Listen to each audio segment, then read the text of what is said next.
Good morning, everyone. It is a very dreary day, but I'm gonna bring you some fun, some happiness, and something to do on this day. We're gonna make homemade sandwiches. I've made these just for Christmas morning because they are time consuming. You have to let the dough rise twice, and I'll show you all the steps and everything as we go. But I thought, what a perfect time to do this because we have all the time in the world. And so for this, you're gonna need flour, sugar, salt, 2 eggs, 6 tablespoons of softened butter. I took this out yesterday.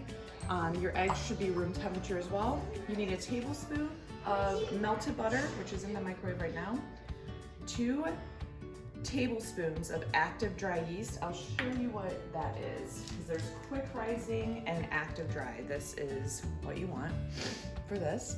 It comes in a 3-pack and you will use pretty much all 3 of them. And then you want 2 cups of milk and you want to warm it. I do it on the stove. I think it's better than the microwave. It's warming right now. As soon as it warms up, I'll show you how it looks and then we'll go from there. Okay, as you can see with the milk, it's just starting to kind of steam up. I can put my finger in it. It's not scalding hot, but it's warm. You do have to watch this because you don't want it to boil. Kind of steaming a little bit, little bubbling, but nothing much. So we're gonna bring it over here and we're just going to add it into the mixing bowl. Like so. And we're gonna add 2 tablespoons of yeast, 1/4 of a cup of sugar, 2 teaspoons of salt, 2 eggs, and 6 tablespoons of softened butter. This is very soft, but that's how you want it. All right. Then we're going to add 5½ cups of flour. It's a lot of flour. It calls for 6 cups, but the last half of a cup, we're just gonna gradually add as it's mixing. So 1,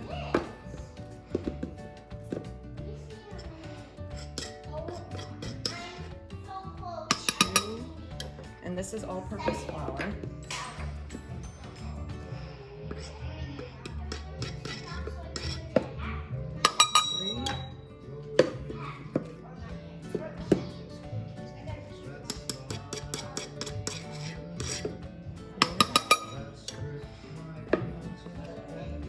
And lots of people are afraid of making butter, listen to me, bread.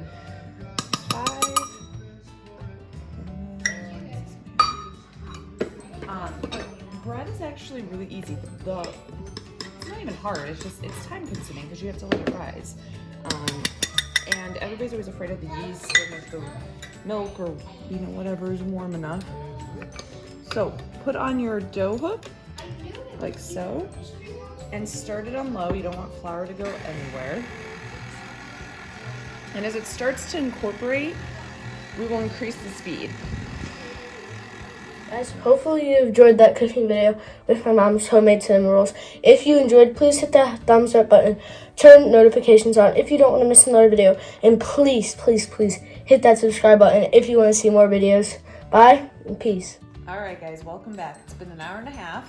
Let's check our dough. Oh, look at that. It has risen. So now we're gonna roll it out and we're gonna put the cinnamon roll mixture in there. First things first, let's flour our surface. Make sure your surface is clean. Just take a spoon and just go like that. Yeah, this is messy, but it's fun. And then I always kind of use my hands, spread it around. And then you want to take a rolling pin and you want to put it in the flour because this will help the rolling pin from sticking to the dough. And then you want to punch the flour down. Just like so. Oh yeah. This is gonna be good. Okay, so just forming a ball. Now, all we have to do is make it into a rectangle. It doesn't have to be perfect. And then we're gonna spread out the mixture. So you kind of want to go like that. And that. And you go back and forth. That. And this does make a lot of cinnamon rolls. But that's all right, because cinnamon rolls are good. Whoops, see my dough's too. I need more flour for my.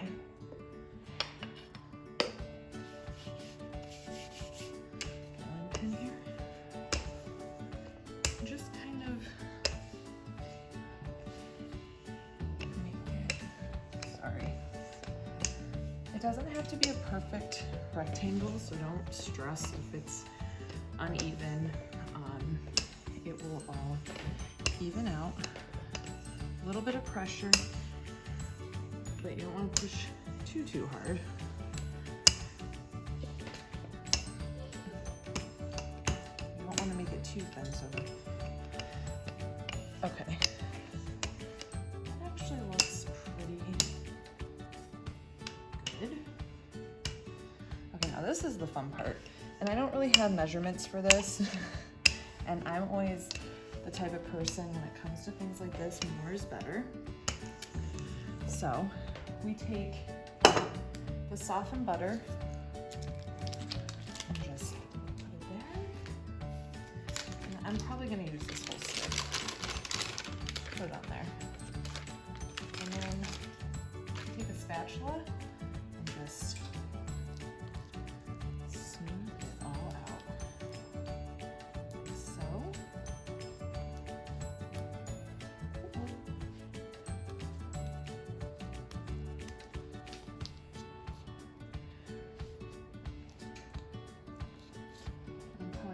This makes, I almost need more butter, I feel like, but we're gonna make this work because I don't have any more softened butter. And again, everything's better with butter and cinnamon and sugar. Nobody's watching their weight during this quarantine. We're in survival mode. We need to fill our bellies with good stuff.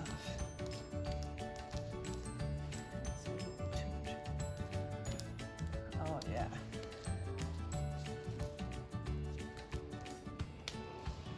Kind of smooth it out. These are the best. They're the best. My grandmother used to make these growing up. This is kind of her recipe. However, her dough recipe was a little bit different. This one's a lot better because her dough recipe for some reason doesn't rise. So I tweaked it, and the filling recipe, but I do use her frosting recipe, which I'll show you after they're baked up. Okay, now I just take another spoon and we're just gonna sprinkle sugar all over evenly. I wish I could deliver these to everyone. I would be happy to do that. Some of our neighbors are gonna get some. Oh yeah. Oh yeah. Getting crazy in the Silverston house with the cinnamon rolls. Woohoo! And see, this is when it's fun. More sugar, the better. You gotta make sure it's even. We're gonna have a sugar high. Okay. Take your cinnamon and just go to town. Go to town. Cinnamon is good for you. There's a lot of healthy benefits from cinnamon, so load it up. And the smell of it is so wonderful.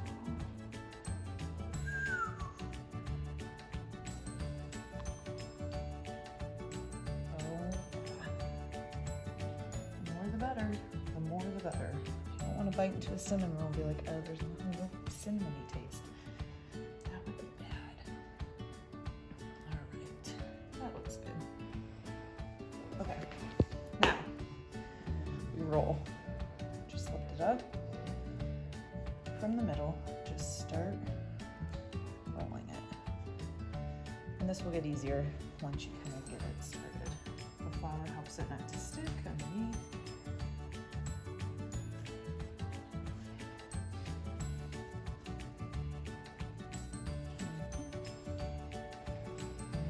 I was bored. My videographer's bored. It's a process. It's a process, but it's a good process. Yeah, this is gonna take a while. If you're my neighbor, get ready. If anybody does want me to make these for them and like have a pickup or a drop off, I would be happy to do it. Okay. Now, take a serrated knife and we're just gonna cut off that end and right there. This does not have to be perfect either, about this big. Just cut it right through.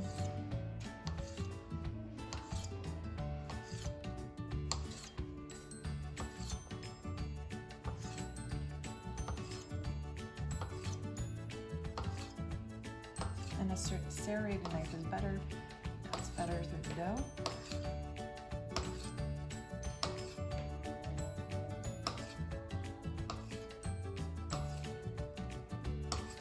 Okay. Now, I'm going to use these tins. If you don't have a tin like this, I always buy them at Heinz and just keep them on hand. They're great. Spray it with pan. You don't want these to be thick. If you, like I said, you don't have one of these foil pans, that's fine. Just use a 9x13 baking pan, cake pan. We're just gonna lay these in here like so.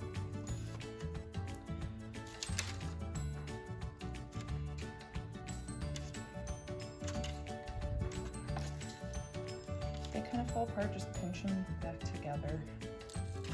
Be fine.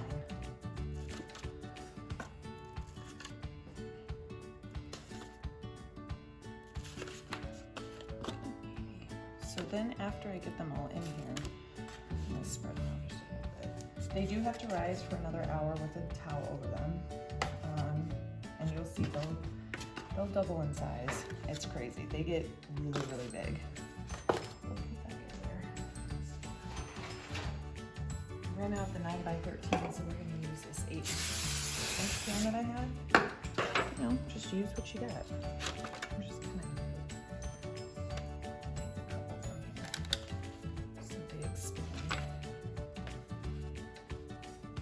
okay, so we're gonna cover these with towels and put the timer on for an hour. Once the hour's up, I'll show you how they've grown. We'll stick them in the oven and bake them for about 20 minutes at 375, and then we'll frost them. Hour is up, let's see. Yeah, they've gotten a little bit, these guys did, that's okay, small ones. All right, so they grew a little bit.